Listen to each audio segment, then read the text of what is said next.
Olá, eu estou super entusiasmada porque eu vou para o Brasil com a Air Europa e vocês vão acompanhar tudo até ao nosso destino. Venha comigo!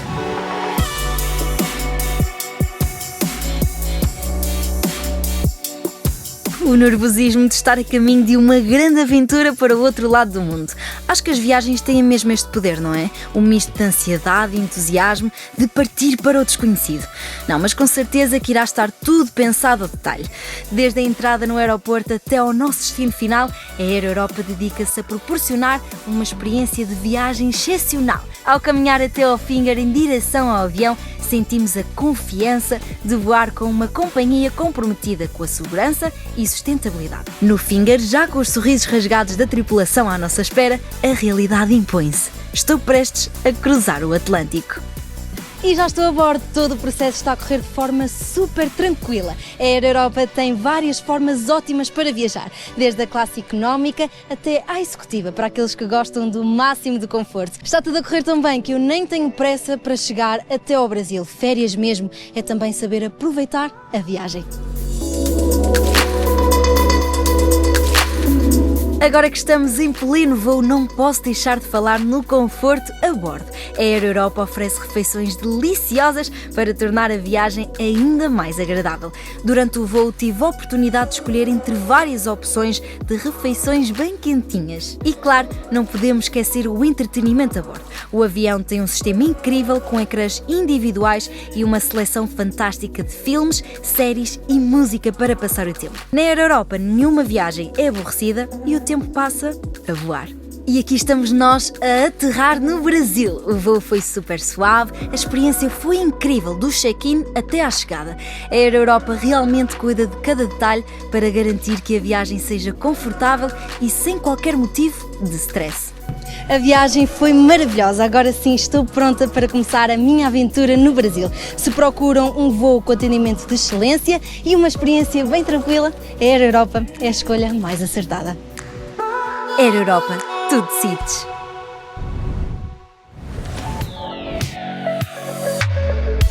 É a maior metrópole do Brasil, vibrante e inesgotável, terra da garoa e de todas as culturas. É o lugar onde os arranha-céus abraçam a história e a modernidade pulsa em cada beco. Estamos em São Paulo, a cidade que nunca dorme e que está pronta para nos receber. Sejam bem-vindos ao Giro!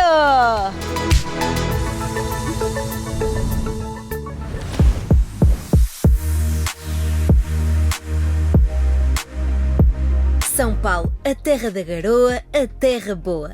Aqui ecoou o grito da independência, nasceu a vanguarda da arte moderna, misturaram-se povos de todo o mundo. São quase 12 milhões de histórias a circular, o lugar onde o samba, o rap, o teatro encontram o seu palco. Esta é a cidade que nunca dorme e nós prometemos acompanhar o tempo alucinante do coração pulsante do Brasil. Independência ou morte? Estas foram as palavras que mudaram para sempre o destino do Brasil. Começamos o nosso programa a falar de resistência, de luta e liberdade num dos lugares mais importantes para o país.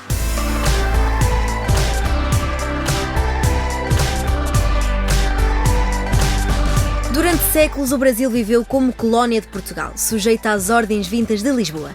Mas em 1808, com a chegada da família real ao Rio de Janeiro, a colónia começou a assumir outro papel. Quando Portugal tentou retomar o controle, as vozes do Brasil exigiram autonomia. Foi mesmo aqui, às margens do rio Ipiranga, que, a 7 de setembro de 1822, Dom Pedro I gritou independência ou morte. Nascia o Império do Brasil e o novo capítulo da nossa história. Na zona do Ipiranga, a história ganha vida. Para além do Museu do Ipiranga, encontramos símbolos que marcam o nascimento da liberdade do Brasil. O imponente Monumento à Independência, o Parque da Independência e uma chama eterna que relembra todos os dias o grito que ecoou por uma nação livre. A chama da independência, que arde sem nunca se apagar, simboliza esta mesma liberdade conquistada há precisamente 203 anos. Esta chama que nunca se apaga reforça esta ligação que existe entre a independência e os protagonistas que tornaram tudo isto possível. O monumento à independência retrata as várias tentativas que o Brasil teve para conquistar a liberdade, desde a Inconfidência Mineira à Revolução Pernambucana. É também conhecido como o Altar da Pátria, onde Dom Pedro I está sepultado. É verdade, os seus restos mortais estão lá embaixo, na cripta, enquanto o seu coração está no Porto, em Portugal. O Brasil viveu de tudo: colonização portuguesa, resistência de povos indígenas, expedições de bandeirantes e disputas com espanhóis, franceses e holandeses. São Paulo guardou encontros, choques e resistências. E é no Museu do Ipiranga que sentimos intensamente tudo isto. Uau! Estamos dentro do icónico Museu do Ipiranga. O Museu do Ipiranga nasceu como um monumento encomendado por Dom Pedro II, erguido para lembrar a independência. No início estava vazio, sem destino certo. Foi depois que se transformou em museu. Mais do que um símbolo histórico, foi também marco arquitetónico, a primeira grande construção de tijolos em São Paulo. Para erguê-lo, surgiram olarias por toda a cidade e dali em diante, São Paulo começou a ser construída em tijolo. Os detalhes do Museu do Ipiranga revelam logo a partir da escadaria principal uma grandiosidade que impressiona até os maiores conhecedores de arte. Esta escadaria, além de impressionante, ela conta também histórias. Ela possui ânforas com água dos principais rios brasileiros. Na verdade, estas ânforas representam o território brasileiro. Muitos destes rios serviam como guia para os bandeirantes que seguiam também pela mata nas suas expedições.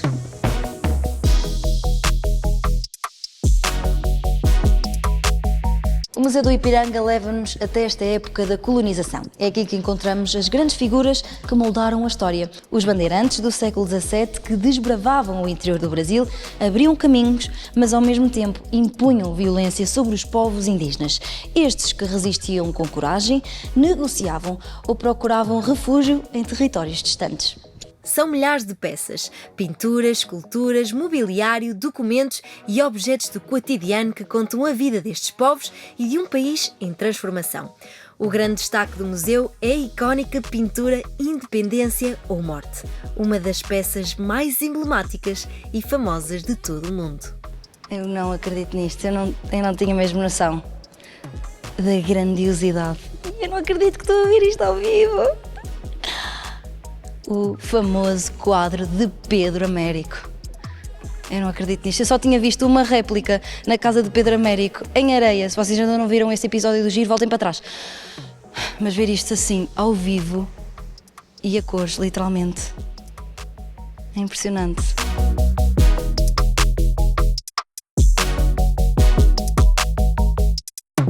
Uma obra que foi encomendada 66 anos depois deste dia histórico. Tem algumas pinceladas de celebração, mas também algumas de mito. É verdade, ao contrário do que podemos observar neste quadro, Dom Pedro I e a sua comitiva não estavam a viajar a cavalos, mas sim a mulas. A comitiva era muito menor e eles não estavam com estes trajes, eles estavam com roupas muito mais confortáveis por causa da viagem. O mais impressionante é que podemos estar a olhar para este quadro e a cada segundo surgem novos detalhes. Conseguimos ver estes soldados que têm uma faixa aqui no braço que representa a submissão a Portugal e em alguns detalhes conseguimos perceber os soldados a retirarem e alargarem as faixas. Isto é impressionante. 5 metros de altura, 8,43 de largura que nos fazem pensar sobre o passado e refletir sobre o que queremos para hoje.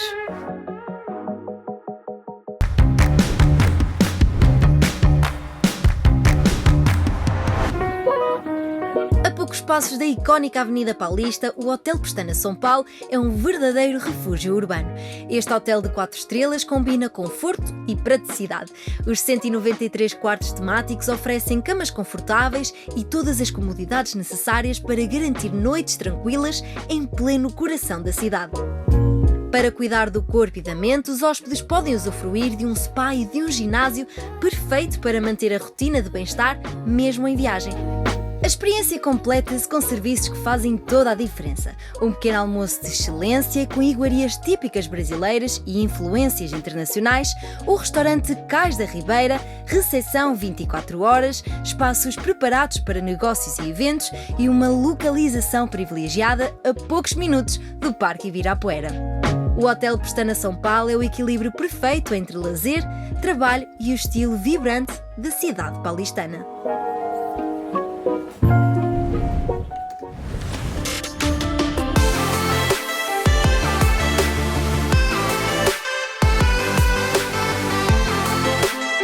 São Paulo é uma cidade de contrastes, berço de inúmeros acontecimentos históricos e um verdadeiro mosaico de culturas. É assim, não é, secretário? Bem-vindo. Com certeza, São Paulo é uma cidade histórica que faz parte da história do Brasil, aonde até hoje traz esse legado de ser a cidade que tem o poderio econômico. Nós temos uma frase que fala para o Estado e para a cidade que o Estado de São Paulo, junto com a cidade de São Paulo, é a locomotiva do Brasil. Secretário, temos que falar inevitavelmente que São Paulo foi fundamental na criação do Brasil, na criação também de identidade deste país. De que forma é que os vossos pontos turísticos mostram esta importância?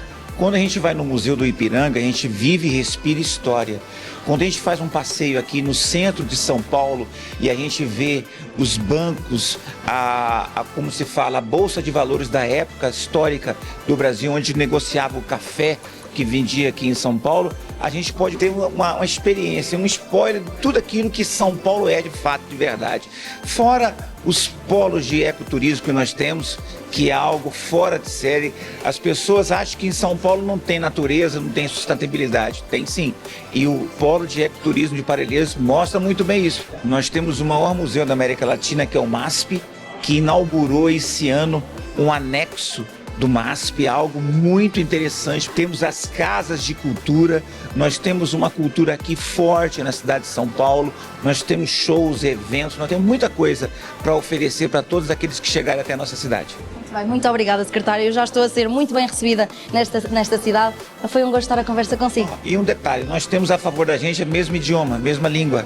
Ajuda e ajuda muito. Então eu convido a todo Portugal para visitar a cidade de São Paulo. E a colônia portuguesa aqui em São Paulo é gigantesca. É a cidade que não dorme, não é? É verdade, não dorme.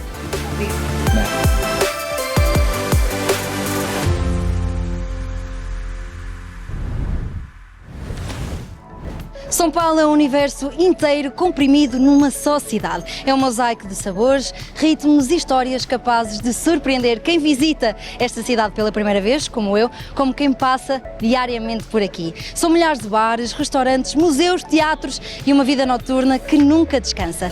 Se há lugar onde tudo isto se cruza, é a Avenida Paulista, palco de encontros, negócios e lazer.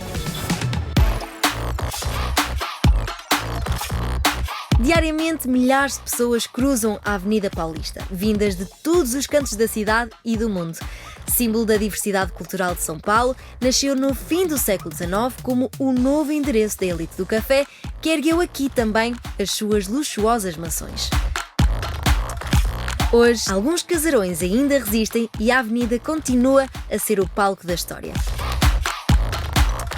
As melhores posições, histórias que nem nos livros estão e as memórias que esta cidade carrega. Hoje vamos descobrir tudo sobre a Avenida Paulista através do programa Vai de Roteiro. Olá, Júlia, bem-vinda. Olá, obrigada.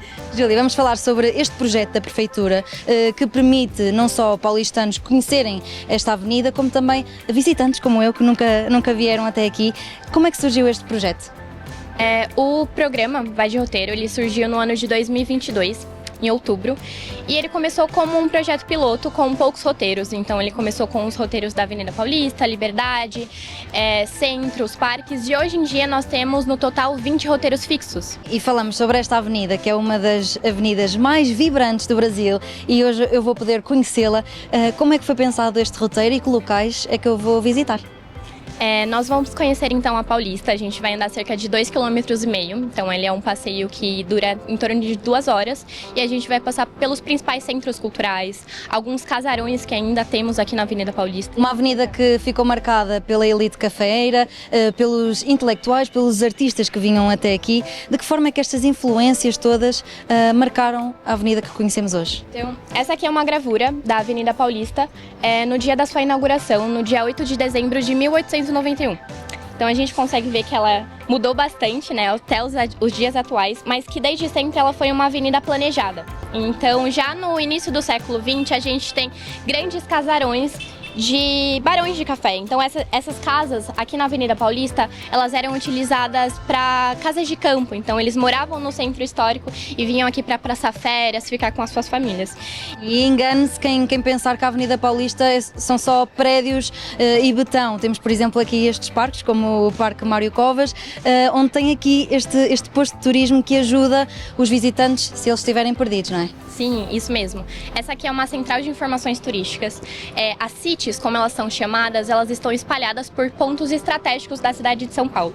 E além dessa CIT, a gente tem também alguns outros pontos da cidade. Bem, Júlia, eu já estou a ficar ansiosa, por isso vamos terminar esta entrevista. Não ficamos por aqui, já vou conversar contigo mais para a frente, mas eu quero ir explorar esta avenida, bora? Bora?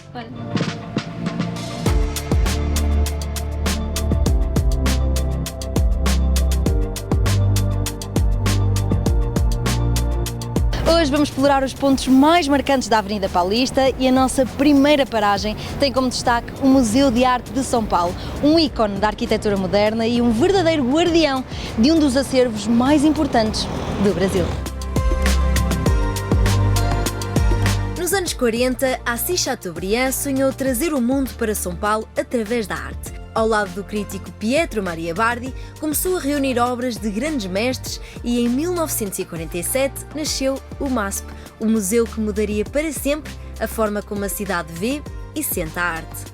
O MASP revolucionou não só a forma como se começou a olhar para a arte e a expor a arte, mas também transformou a paisagem de São Paulo. Ele é fruto da ousadia da arquiteta Lina Bobardi, que projetou este icónico edifício suspenso sobre 4 pilares vermelhos. Aqui por baixo dele é onde acontecem vários concertos, eventos e até cinema ao ar livre.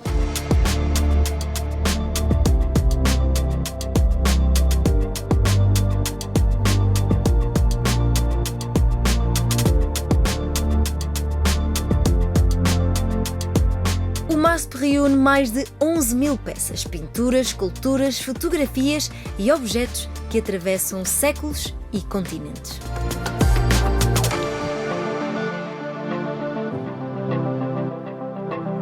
Regina, o MASP foi fundado em 1947 e eu quero perceber como é que se olhava para a arte nesta altura.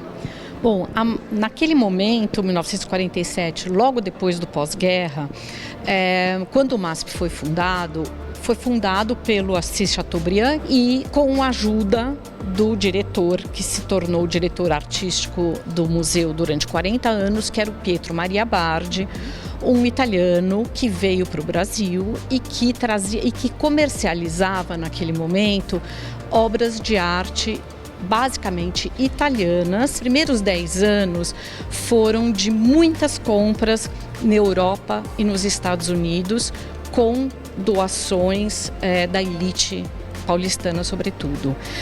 Paralelamente a isso, os artistas brasileiros, eles mesmos doaram obras para fazer parte da coleção do museu.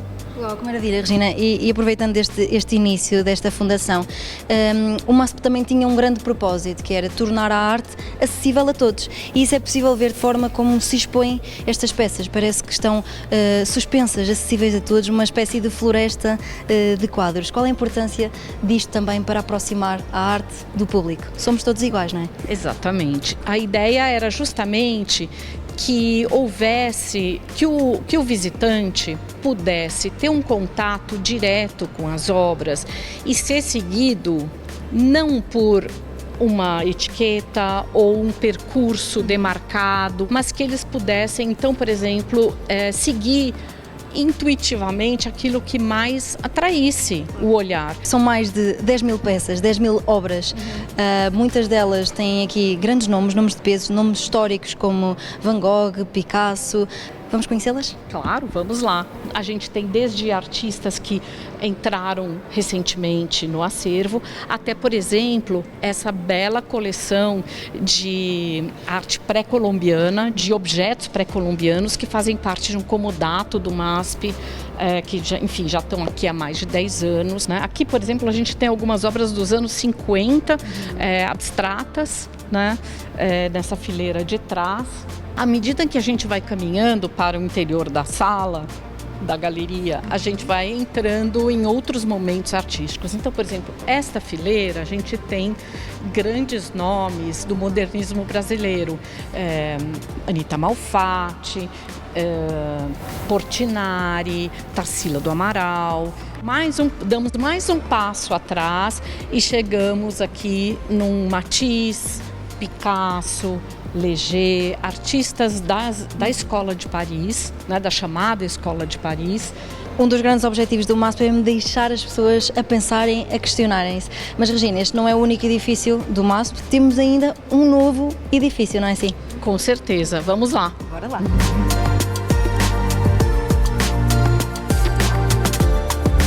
Em março deste ano foi inaugurado um novo edifício, mesmo aqui ao lado do MASP, chama-se Pietro Maria Bardi, este que foi diretor deste museu por muitos anos e teve um papel fundamental na aquisição e na criação do acervo. Este edifício conta com 5 andares e a exibição que está atualmente fala sobre as histórias da ecologia.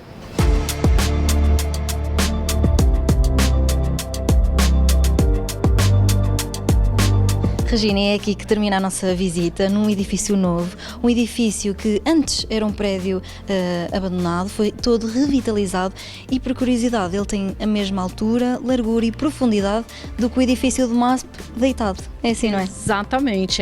Esse ano de 2025, a temática que organizou todas as exposições do MASP foi Histórias da Ecologia.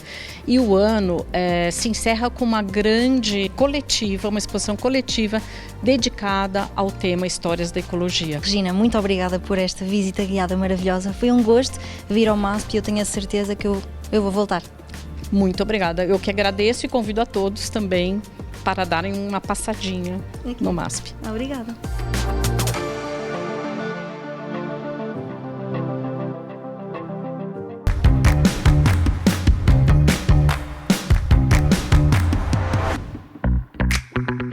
É impossível descobrir São Paulo sem antes conhecer a cidade pelo paladar.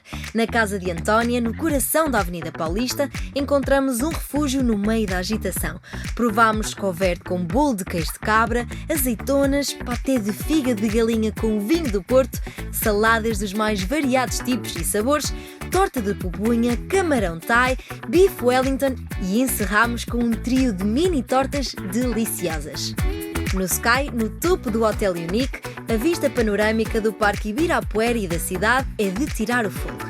Aqui, a gastronomia do chefe Emmanuel Bassoleil desperta todos os sentidos. Provámos tapioca brie, robalo a vapor e muito mais. Na sobremesa, creme brulee e outras delícias fizeram-me querer voltar.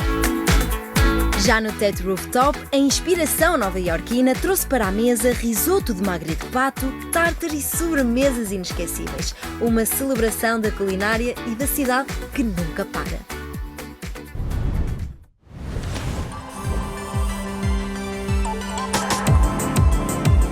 A poucos metros do MASP encontramos um casarão que resistiu ao tempo. Um casarão construído nos anos 40, que foi casa de um casal de sírio-libanês, porque sim, muitos sírio-libaneses vieram para o Brasil por razões económicas, políticas e religiosas. E esta foi a casa do casal Maria e Hanud.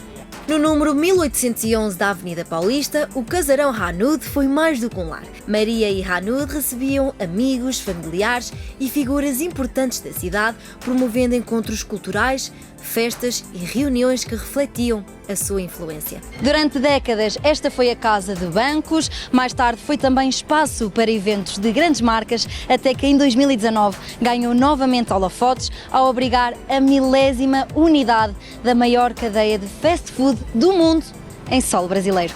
Se antigamente aqui o casal servia cabrito, pizza napolitana e arroz sírio, hoje aqui servem-se outros sabores e histórias.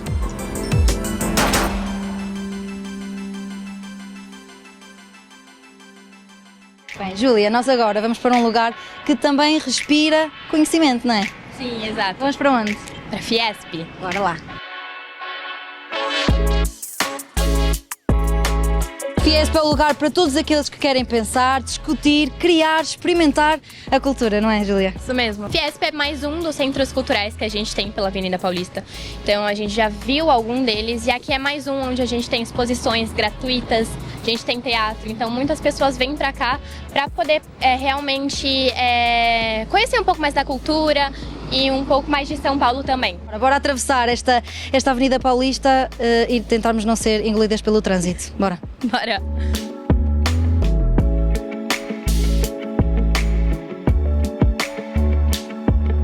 Bem, aqui em off eu já descobri quais são os sítios mais badalados para sair à noite, mas agora eu quero falar sobre o edifício Gazeta. Conta-me um bocadinho esta história. Então aqui, como a gente estava falando, né, é o edifício Casper Libero, então a gente tem a sede da Rádio TV Gazeta, a gente tem a faculdade Casper Libero, então a gente tem cursos voltados à comunicação e a gente tem a maior antena da Avenida Paulista. É verdade que existe ali uma sirene que toca todos os dias ao meio-dia? É verdade, e as pessoas não sabem a história, mas você sabe por quê? Eu sei porquê. Acho eu. Diz-me se eu estou correta. Esta sirene tocava todos os dias, há muito tempo atrás, para anunciar que saía uma nova edição do jornal. É verdade? Exato. Então o jornal saía todos os dias, né? O diário. O jornal diário quentinho, e aí a sirene tocava para que as pessoas pudessem vir retirar o seu jornal. E essa sirene continuou, então ela é uma sirene histórica que a gente tem aqui. Maravilha. Então, olha, vamos continuar em direção ao Itaú Cultural. Vamos?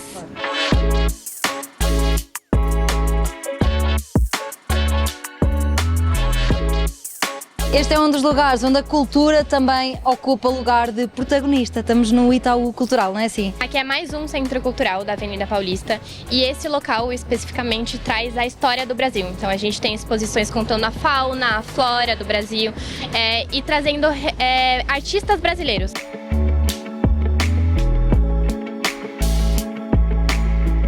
A nossa última paragem da Avenida Paulista é a Japan House, um espaço que junta arte, design e inovação japoneses na cidade. Não podemos esquecer que os japoneses deixaram uma marca enorme em São Paulo, mas isso nós vamos perceber detalhadamente quando visitarmos, por exemplo, o bairro da Liberdade. Mas antes, aqui no Japan House, vamos olhar para esta influência com outro olhar. Bora lá!